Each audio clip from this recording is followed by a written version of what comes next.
Here, for the practicum, in cell 1 handles the setup as usual, the import request, being the library responsible for the sending the HTTP request for server, and then last the receiving response. And this is what lets Python talk to the API same way a browser does. And then the second line, as usual, the import pandas. And then for the base URL, I define a variable and send it to the string. This is the hidden endpoint I described earlier to the network tab, and it acts as the fixed part of the URL that every request will be built form that I create an empty list called result using square brackets. This is list as empty for now, but it will act as a container where that collects every single quote quote as the program the sorry I will act as a container that collects every single code as the program runs through each page. Finally, I set the page number equal to 1 because this is a counter variable that keeps track to of which page the program currently requesting, and it starts at the first page.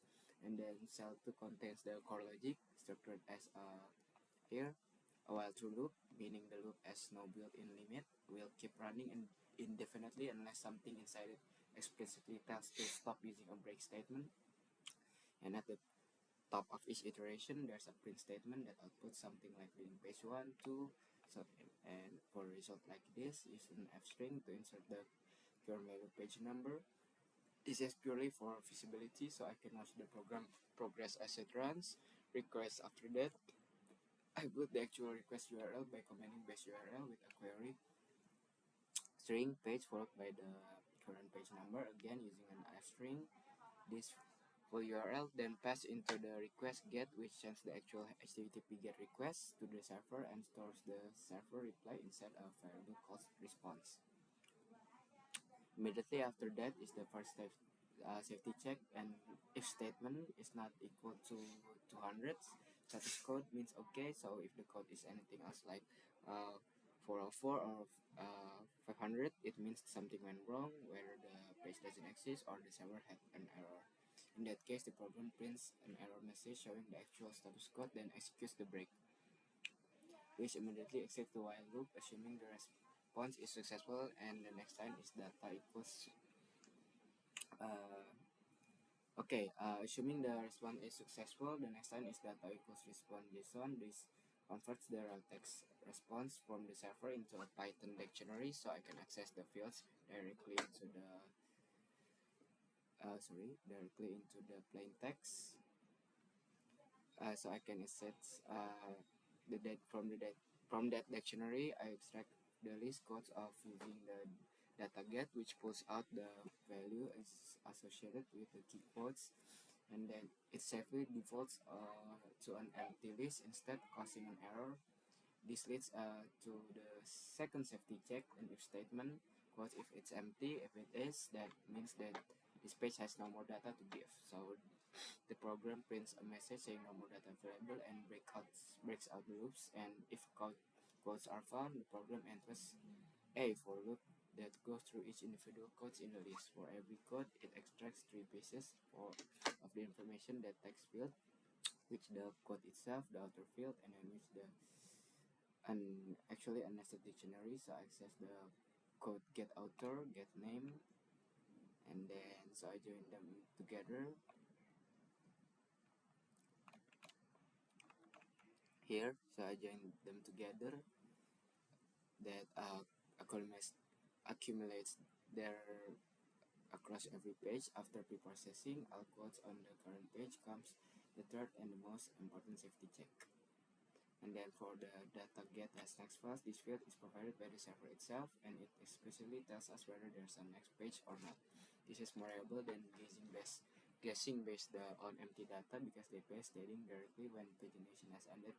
If has next is false, the program prints a confirmation message and breaks out the loops. Otherwise, the last line of the loop, page number plus equals 9, increments the page converted by 1, and the while loop starts its next iteration with the updated page number. Here you can look at the printed out below this.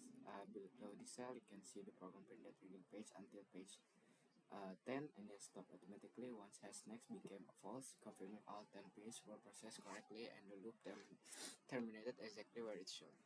For the cell 3 simple verification step, it prints the total number of items and results, which comes out of exactly 100, matching 10 pages multiplied by 10 quotes each.